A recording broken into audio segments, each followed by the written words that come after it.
सामान्याच्या अन्यायावर नेहमी लक्ष, देवळा न्यूजवर पहा फक्त।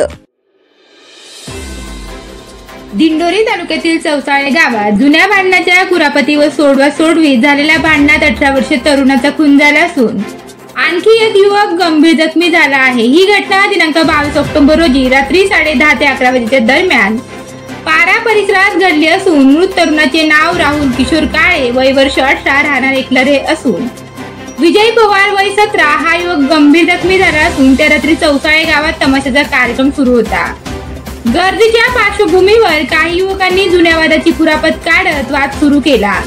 हे भांडण सोडवण्यासाठी विशाल पवार पुढे आला असता मला का मारले असा जाब विचारल्याने त्यांच्यात वादावादी झाली। त्याच्यावर कटरने वार करण्यात आला। त्याच गटातील राहुल काळे याच्यावर तीक्ष्ण हत्याराने छाती व पाठीवर वार करण्यात आले। त्यात प्रचंड रक्तस्राव झाल्याने आणि वेळेत उपचार न मिळाल्याने राहुलचा मृत्यू झाला। घटनेची माहिती मिळताच वणी पोलीस ठाण्याचे पोलीस यांनी तात्काळ घटनास्थळी धाव घेतली। पोलिसांनी मृत राहुल व जखमींना रुग्णालयात हलवले, मात्र डॉक्टरांनी राहुलला मृत घोषित केले। या घटनेनंतर पोलिसांनी तातडीने कारवाई करत 6 संशयितांना ताब्यात घेतले असून त्यात मोहन लहू पवार, दीपक धनराज गायकवाड, योगेश बाळू गायकवाड, निवृत्ती पोपट चौधरी आणि 2 अल्पवयीन मुलांचा समावेश आहे।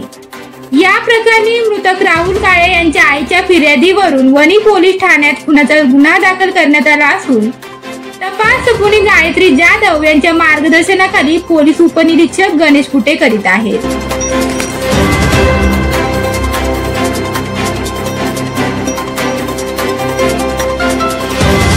नवनवीन घडामोडी जाणून घेण्यासाठी आजच आमच्या देवळा न्यूज चॅनलला लाईक करा, शेअर करा आणि सबस्क्राईब करायला विसरू नका।